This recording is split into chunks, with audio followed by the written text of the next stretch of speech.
It is so good to be standing here behind this lectern again.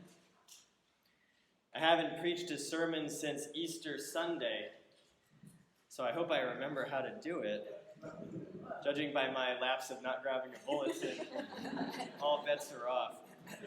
I have so many things I want to share with you from my time on sabbatical.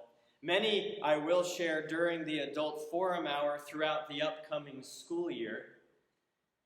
Some things will surely influence my sermons, but today is not the day to begin that sharing. A week ago, 2 more mass shootings, both perhaps spurred by the scourge of white nationalist terrorism, devastated the cities of El Paso, Texas, and Dayton, Ohio. The events were still breaking at the time of last week's Sunday services, so there was no time to formulate more than just an anguished response, a prayer of lamentation. How many more, O Lord? And while my response today is still full of anguish, I hope it will also help lift us from the chaining helplessness that always accompanies these appalling attacks. You see, our right and proper and necessary response has been stolen from us. Somehow, the forces of political stagnation have co-opted a word from the faithful. And that word is prayer. We've all heard it a million times. Our thoughts and prayers are with the people of fill in the blank. The phrase thoughts and prayers has become so connected with willful inaction that to invoke the phrase now draws more ire than solace.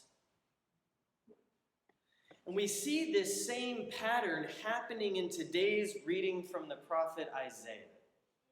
In Isaiah's day, the religious practice of the people of Judah had fallen into a state of intense disrepair. They continued making the requisite sacrifices at the temple, but such sacrifice had become disconnected from the change of heart that worship instills. The prayers lifted up to God were mere recitation of traditional language. The meaning of the prayer no longer invaded the consciousness of those praying. The actions of the people of Judah were entirely inconsistent with the priorities God had instilled in their ancestors. So Isaiah speaks in harsh and indicting language in order to make the people understand just how far they had strayed from God. Thus says the Lord, I have had enough of burnt offerings, of rams, and the fat of fed beasts. I do not delight in the blood of bulls, or of lambs, or of goats. Bringing offerings is futile. Incense is an abomination to me. A few verses later, God does not mince words. Even though you make many prayers, I will not listen. Your hands are full of blood. Isaiah could have written that sentence today about thoughts and prayers. And yet, is it possible for us to reclaim the word prayer from those who would use it simply as a veneer to cover their own disinterest in solving a fixable problem? I think we can, with God's help. First, we turn back to Isaiah to see why God is so upset with the people of Judah for sacrificing and praying.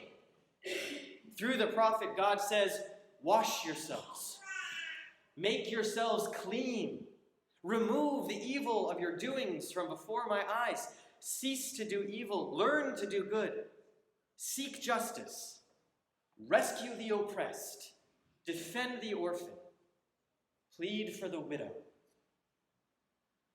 These last 4 phrases are God's priorities. spoken over and over again in our Holy Scriptures, as well as the sacred texts of all the world's major faiths. Seek justice, rescue the oppressed, defend the orphan, plead for the widow.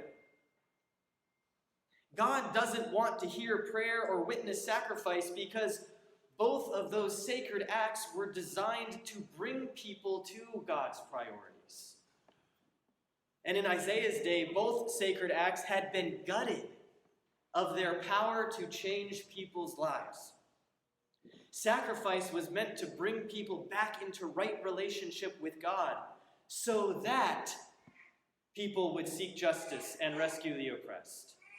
Prayer was meant to deepen that relationship with God so that people felt the support of God's steadfast love when they were engaging in the actions of defending the orphan and pleading for widows. But sacrifice and prayer in Isaiah's day had devolved to mere lip service, empty ritual. No wonder the prophet was so angry. And Isaiah's anger shines a light on the anger of modern folks who don't want to hear another flippant invocation of thoughts and prayers. When prayer devolves into mere lip service, and especially when prayer is invoked to sustain an unjust status quo, we should get angry. But we should not stop praying. We should never stop praying to God, the kind of prayer that spurs us to confront unjust and violent systems. We need God's help. We need God's constant and never failing impulse towards justice and mercy if we're ever going to help change what is broken about our world. Such prayer takes many forms.